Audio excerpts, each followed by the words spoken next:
नमस्कार, times of Swaraj में आप सबों का स्वागत है और मैं हूं संतोष सिंह। और आज हम टाइम्स ऑफ स्वराज में नीट परीक्षा में जो कुछ भी हो रहा है और जिस स्तर पर हो रहा है और जो एजेंसी जांच कर रही है, ये संयोग ऐसा है कि जिस आर्थिक अपराध इकाई की चर्चा जोर शोर से हो रही है, दिल्ली तक पहुंच गई है उसकी धमक कि भाई आखिर बिहार में एक एजेंसी है जो इस तरीके के मसलों पर भी अपने एक अलग अनुसंधान करके एक अलग पहचान बनाई है। उस आर्थिक अपराध इकाई एयू के स्थापना करने वाले जो शख्सियत हैं, जो उस वक्त एडीजी से डीजीपी बन गए थे, वो उन्हीं की कल्पना थी कि क्यों आर्थिक अपराध इकाई का गठन हो। और आज हर महत्वपूर्ण मसला, जिन मसलों में हमें लगता है कि सीबीआई की एक्सपर्टीज की जरूरत पड़ती है, वो एक अलग संस्थान के रूप में काम कर रहा है। और इस तरीके की जितने बड़े मसले रहे हैं, उन मसलों की जांच की जिम्मेवारी कहीं न कहीं आर्थिक अपराध इकाई के जिम्मे रहता है। लेकिन बड़ा सवाल ये है कि इस तरीके से जैसे प्रश्न पत्र लीक हो रहे हैं, प्रभावित कहीं न कहीं आम बच्चे हो रहे हैं जो लगातार मेहनत करते हैं, घर द्वार छोड़कर, शादी विवाह, बहन की शादी, क्या नहीं छोड़ना पड़ता है उन बच्चों को, परिवार से दूर घंटों पढ़ते हैं। लेकिन अगर इस तरीके से प्रतिभाओं के साथ खिलवाड़ हो तो हम लोग तो एक लव का उदाहरण दिया करते थे। ये लोग, एक दौर था जो अभी आज भी एक अलग तरीके की, जब नैरेटिव सेट करने की बात होती है तो एकलव्य का अंगूठा काट लिया, ये लोग कहते हैं। लेकिन यहाँ रोजाना हजारों एकलव्य का अंगूठा कट रहा है और काटने वाला कोई और नहीं है, हमारे ही आपके बीच के लोग हैं। सिस्टम फिर भी खामोश है। हमारे साथ अभियानंद जी है, बिहार के पूर्व डीजीपी हैं और डीजीपी के साथ साथ शिक्षाविद भी हैं। सुपर 30 याद होगा ही, सुपर 30 की अपनी एक अलग पहचान रही है। आज भी ये पढ़ने पढ़ाने का काम कर रहे हैं। सर, क्या हो रहा है देश में जो इतना मेहनत करके कई बार आपसे हमारी बातचीत होती है कि माँ डेथ कर गया, लेकिन उस बच्चे को सूचना नहीं दी गई कि भाई आपकी माँ एक्सपायर कर गई है, और 2 दिन में जाकर आके फिर पढ़ के वो आईआईटी कंप्लीट कर रहा है। जहाँ इतनी बड़ी बात है कि भाई इस तरीके से लोग सब कुछ छोड़ के इसकी तैयारी कर रहा है। नीट में भी यही स्थिति है। लेकिन अगर ये खेल हो तो फिर प्रतिभाओं का क्या होगा? संतोष जी, आपने अपने इंट्रोडक्टरी सेंटेंसेस में जो कंसर्न शो किया है, ये कंसर्न और इससे ज़्यादा मेरे दिलो जान में भी है, क्योंकि मैंने देखा है इन बच्चों को। मैं जो इंटरेक्ट करता हूँ, पढ़ाता हूँ, वो आर्थिक रूप से बहुत कमज़ोर बच्चे हैं और जिस तरीके से वो लोग दम लगाते हैं, उनके पास कुछ है नहीं। हम ही लोग उनको मदद करते हैं तो वो खा के रह के पढ़ रहे हैं। बहुत तकलीफ़ होती है देख कर के कि उनमें टैलेंट है और फिर भी नहीं निकल पाएंगे। तो क्या ये परीक्षा सब जो है ये उन्हीं के लिए होगी जो पैसा रखे हुए हैं अपने पास, और उनके पिताजी माताजी पैसा दे देंगे तो वो निकल जाएंगे? उनको हम लोग देख रहे हैं ये होते हुए। कंसर्न बहुत सीरियस है और जिस तरीके से ये एजिटेशन ग्रो कर रहा है, अगर सहज और बढ़िया डिसीजन नहीं लिया सरकार ने तो major issues law and order का जो हो सकता है कंट्रोल नहीं हो, उस टाइप से बन जाएगा ये। तो बहुत बड़ी बात आप कह रहे हैं कि काफी लंबे अंतराल बाद लग रहा है कि हाँ, लोग आंदोलन सड़क पर उतर रहे हैं। बिल्कुल बिल्कुल, वो दिख रहा है। As a policeman handling situations, कैसे वो इवॉल्व कर जाता है एक situation into an uncontrolled situation, वो होता हुआ दिख रहा है। सर, पीयू भारत चैनल भी लगातार लोगों से बात करता है और हमारा जो चैनल है वो आम पब्लिक से सीधा जुड़ा हुआ चैनल है। तो जब हम आम पब्लिक से ऐसे सवाल लेते हैं, खास तौर पर छात्रों से, सर सबका कंसर्न नहीं है, बिहार में सबसे ज़्यादा पेपर लीक होता है। बिहार में बीपीएससी का पेपर लीक हुआ था अभी पिछले दिनों ही। तो ये जो बार बार बिहार में पेपर लीक होता है, क्या बिहार में जो सारी प्रशासनिक व्यवस्था है क्या इतनी कमज़ोर है कि बड़े से बड़ा पेपर जो है लीक हो जाता है और लाखों छात्रों का भविष्य दांव पर लग जाता है? हमारा ये इकोसिस्टम कैसा है, कहाँ गड़बड़ी है? गड़बड़ी तो पग पग पर हो गई है। आप जितने स्टेप्स लेंगे किसी भी एग्जामिनेशन को कंडक्ट कराने में, तो हर स्टेप पर मशीन और मैन का एक इंटरैक्शन है। अच्छा। आप अगर लिस्ट कर दें उसको कि क्वेश्चन पेपर सेट होना है, तो वो एक आदमी है और मशीन है वहाँ, जी। क्योंकि वो क्वेश्चन पेपर किसी मशीन पर टाइप होगा, वो क्वेश्चन पेपर ले करके प्रिंट में जाएगा, तो फिर वहाँ से एक मशीन और मैन का इंटरैक्शन होगा। जी। तो इतने तरह के लोग आएंगे, अगर आप लिस्ट करेंगी उसको, तो may be about 100 of them जो मैन और मशीन के बीच का इंटरैक्शन लेके इवॉल्व करता है ये प्रोसेस। किसी एक जगह पर अंग्रेजी में एक कहावत है, a chain is as strong as its weakest link. Yes. अगर वीकेस्ट लिंक उसका टूट गया तो चेन आपका हर जगह स्ट्रांग रहे, कोई फ़ायदा तो है नहीं। बिल्कुल सर। तो यहाँ पर भी वही हो रहा है, वीकेस्ट लिंक इसका पकड़ में नहीं आ रहा है, या हो सकता है डेलिबरेटली इसका वीकेस्ट लिंक कमज़ोर कर दिया गया है। आपने कहा कि लगातार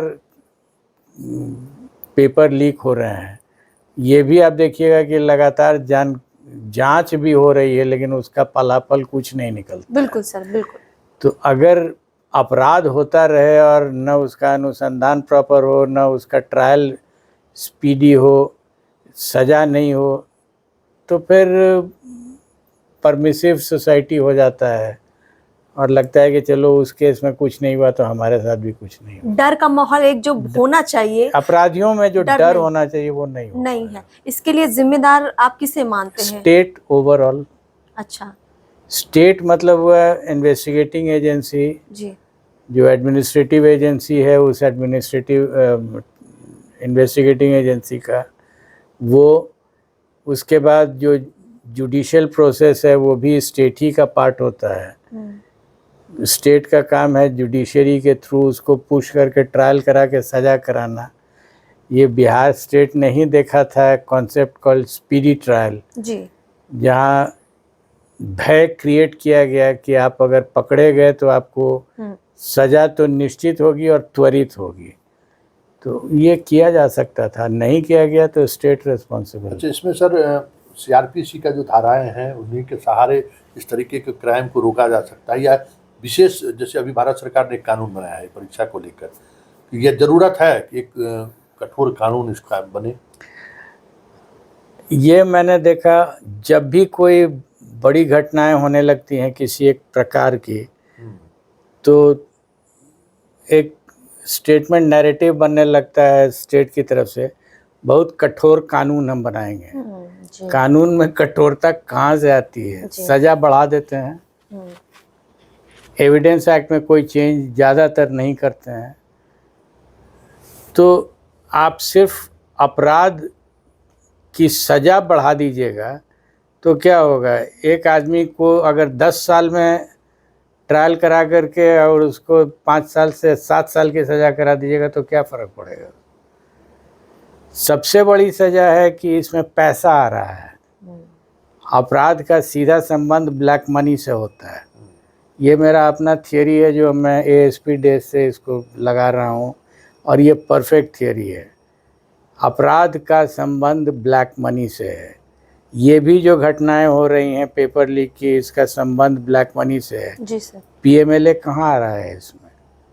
एक्ट नहीं लग रहा है। एक्ट नहीं लग रहा है। तो आपने एक तो ऐसे ही आप कानून बना दीजिए अपराध का, जो लीकेजेस का कानून है, पीएमएलए तो उसमें नहीं आ रहा है और पैसे की बात चारों तरफ हो रही है, तो कहाँ आपका अपराध में वो एंगल तो लग ही नहीं रहा है। तो ये स्टेट में अगर कोई फॉरवर्ड लुकिंग आदमी होगा तो वो कहेगा कि इसमें पीएमएलए लगाओ। पीएमएलए, और पीएमएलए बहुत टफ कानून है, ऑलरेडी बहुत टफ कानून, लगा दीजिए। तो क्यों नहीं लगता है?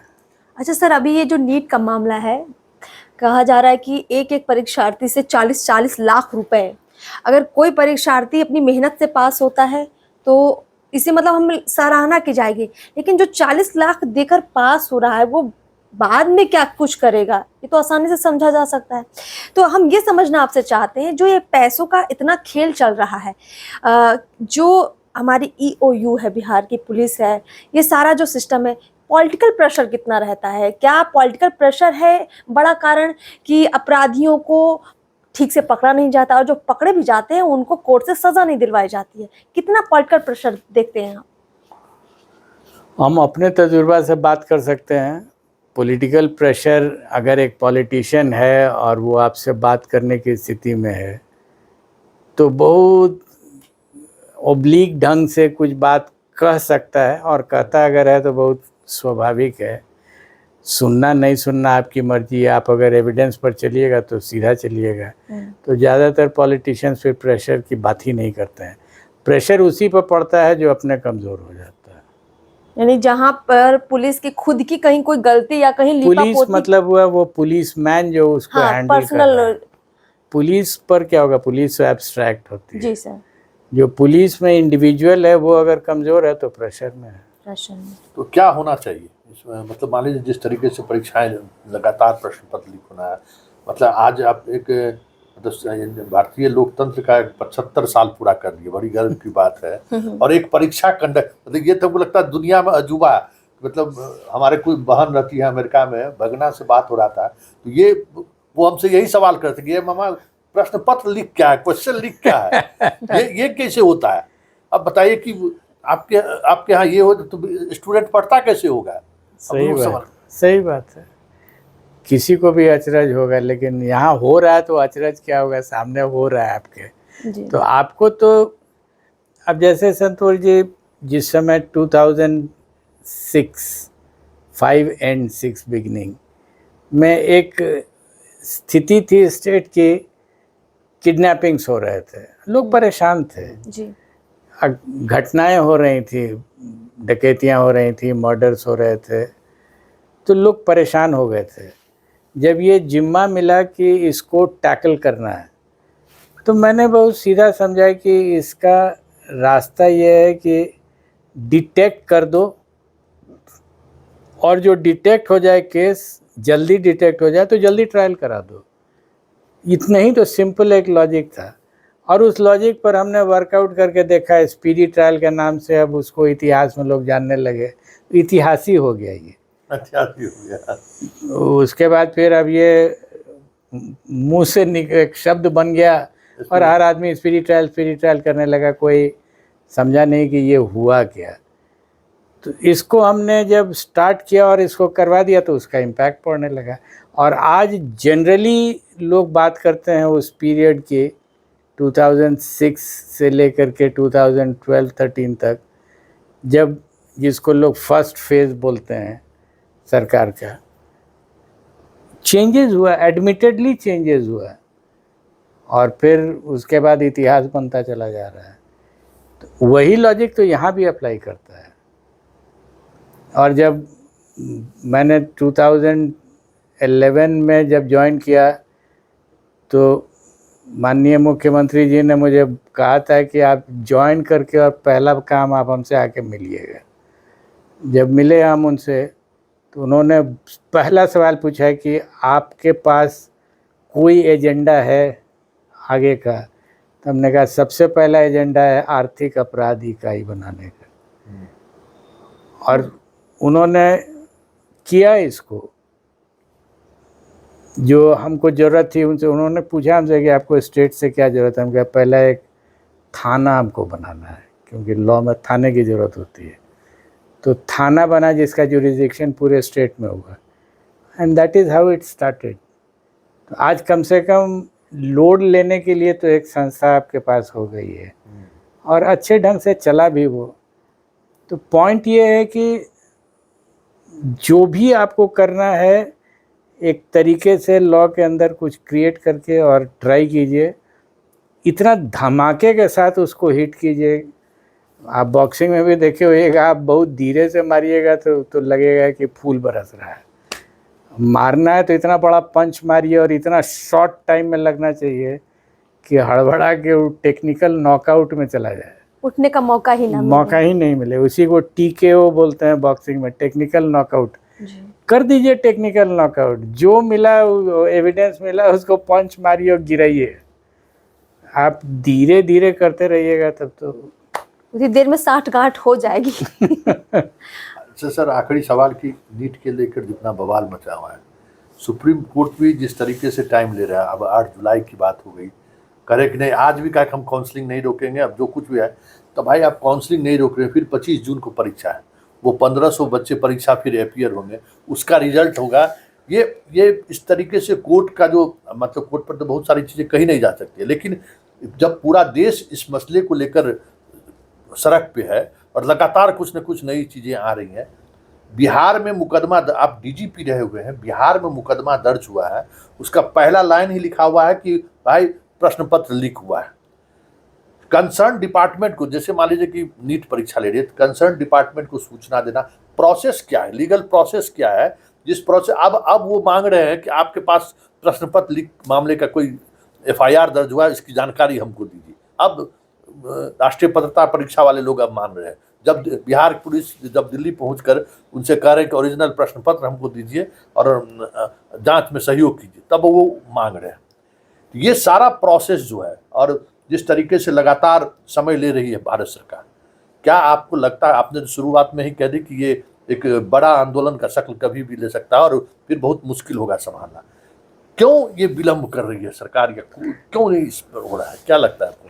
ये तो क्यों वाला पार्ट तो सरकार ही बता सकती है, लेकिन आपके क्वेश्चन में जो था कि क्या आर्थिक अपराध इकाई को बताना आवश्यक था सरकार को, नहीं, कानूनी रूप से अगर हम इन्वेस्टिगेट कर रहे हैं तो हमको बताना ज़रूरी नहीं है।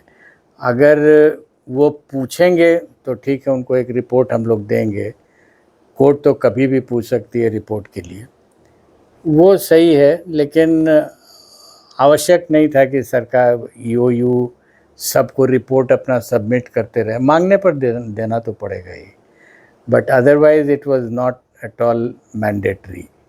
इन्वेस्टिगेट करके मेरा इतना ही था कि जैसे ईओयू ने, जो सोशल मीडिया में हमने देखा, लिखा कि हमने मांगा उनसे तो ये डेटा उन्होंने नहीं दिया। 91 सीआरपीसी रखा हुआ है इसी दिन के लिए।